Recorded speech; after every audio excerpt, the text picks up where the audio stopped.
Hi, good evening friends.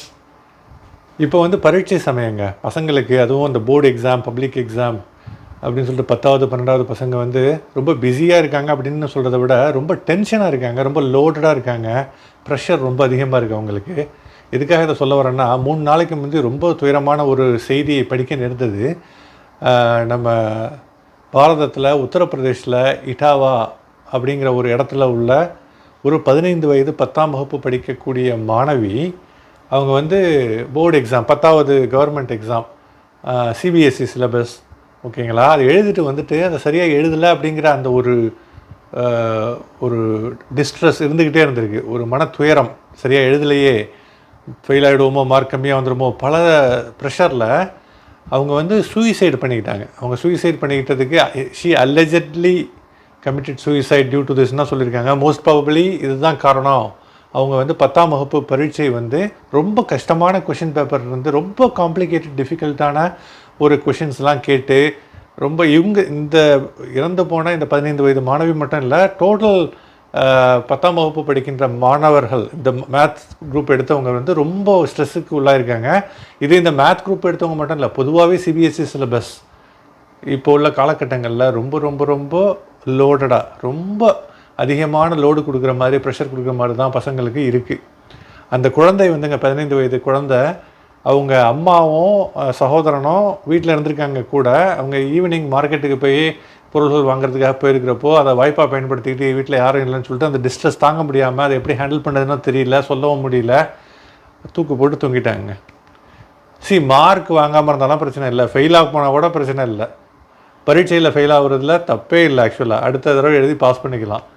உயிர் போயிடுச்சுன்னா அதுவும் எப்படி ஹேண்டில் பண்ணுறதுனோ இப்போ உள்ள பசங்களுக்கு தெரிய மாட்டாங்க. எடுத்தோம் கவிழ்த்தோம்னு சொல்லிவிட்டு சூயிசைடுக்கு போயிடுறாங்க. ஆனால் இதற்கெல்லாம் பேஸ்லைன் காரணம் என்னென்னு பார்த்தீங்கன்னு வச்சுக்கோங்களேன், இந்த கல்வி சிஸ்டம்ங்க. சிபிஎஸ்சி, நான் இப்போ உதாரணத்துக்கு நான் படித்த, இப்போ எனக்கு வயசு 47ஆவது, நான் படித்த காலகட்டத்தில் 90ஸில் நான் வந்து 10வது படித்தேன். 90ஸில் தான் 92ல் 10வது, 94ல் 12வது, இந்த மாதிரி படிக்கிறப்ப அப்போ உள்ள காலகட்டத்தில் ஸ்டேட் போர்டில் படிக்கிறப்பலாம் வந்து அப்போவே கஷ்டமாக தான் இருக்கும். நான் ரொம்ப கஷ்டமாக ஃபீல் பண்ணேன். அது ஸ்டேட் போர்டு இத்தனைக்கும் இப்போ உள்ள சிபிஎஸ்சி சிலபஸை கம்பேர் பண்ணுறப்போ அது ரொம்ப இலகு.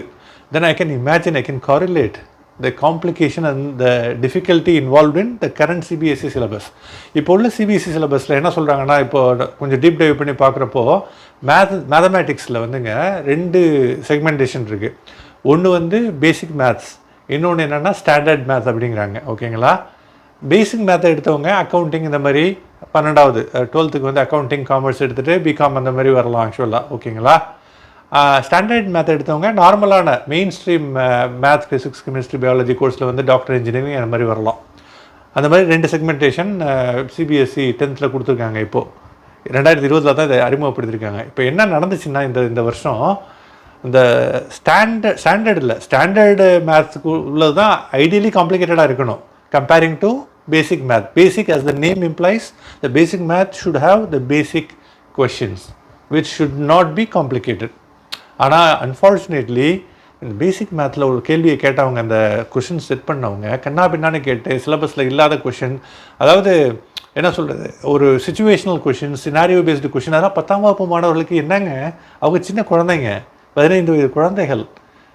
அது வர்றப்போ ஸ்டெப் பை ஸ்டெப்பாக வைங்க. ஆக்சுவலாக இப்போ வந்து எடுத்தோம் கவிழ்த்தோம்னு சொல்லிட்டு இப்போ உள்ள என்ட்ரன்ஸ் எக்ஸாம் 12th முடிச்சுட்டு இந்த ஜேஇஇ எக்ஸாம், அப்புறம் வந்து நீட் எக்ஸாம், இது போன்ற என்ன சொல்கிறதுனே தெரியல, அந்த மாதிரியான டிஃபிகல்ட் எக்ஸாம்லாம் இந்த 10ஆம் வகுப்புலேருந்து உள்ள அந்த சிலபஸ்லேருந்து எடுக்கிறதுனால 10ஆம் வகுப்பே ரொம்ப வந்து லோடு பண்ணிடுறாங்க. பயங்கரமான ஒரு லோடு, ப்ரெஷர். ஆக்சுவலாக ஏன் நம்ம வளர்ந்த நாடுகள்லாம் பார்த்தோன்னா நமக்கு தெரியும். ஆக்சுவலாக ஜெர்மனி, ஓகேங்களா, போலண்டு, இந்த யூரோப்பியன் கண்ட்ரிஸ்லாம் பாருங்களேன், ரொம்ப எஜுகேஷன் குவாலிட்டேட்டிவாக இருக்கும். இந்த மாதிரி ஒரு ப்ரெஷர் அழுத்தி பிழிகிற மாதிரிலாம் இருக்காது. அங்கேருந்து மிக சிறந்த சயின்டிஸ்ட்டும் உருவாகிறாங்க. நமக்கு நல்ல விஷயங்கள், கம்பேரபிளாக சூப்பரான விஷயங்கள், குவாலிட்டியான ஒரு அவுட்கம் கிடைக்கிது. கஷ்டமான ஸ்டெப்பு, ஈஸியான ஸ்டெப்பு பார்க்குறப்போ, ஈஸியான ஸ்டெப்பு நம்ம எடுத்துகிட்டு அதே சமயத்தில் குவாலிட்டியும் காம்ப்ரமைஸ் பண்ணாமல் லோடும் பண்ணக்கூடாது. பல விஷயங்களை, ஒரு பாடத்திட்டத்தை, சிலபஸை வடிவமைக்கிறப்போ, அதுக்கு வந்து ஒரு வடிவம் கொடுக்குறப்போ ஆக்சுவலாக எல்லாத்தையும் பார்க்க வேண்டியிருக்கு. Multi dimensional care taking, multi dimensional things வந்து to be taken care, to be considered. குழந்தைங்களுக்கும் ரொம்ப லோடு ஆகக்கூடாது, குவாலிட்டியும் இழக்கக்கூடாது.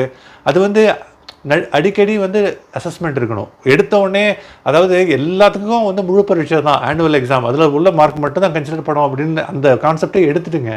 வருஷம் ஃபுல்லாக ஒரு 6 எக்ஸாம் எங்க ஒரு ரெகுலர் ஃப்ரீக்வன்சியில் 6 எக்ஸாமில் உள்ள மார்க்கே வெயிட்டேஜ் அப்படியே, அதாவது ஃபைனல் எக்ஸாமுக்கு மட்டும் உள்ள மார்க் எடுத்துக்காமல் 6 எக்ஸாமில் உள்ளதை பர்சன்டேஜ் பேஸ்டாக 15%, 6-7 எக்ஸாமில் உள்ளது மொத்தம் 100% வெயிட்டட் ஆவரேஜ் அந்த மாதிரி போடுங்க.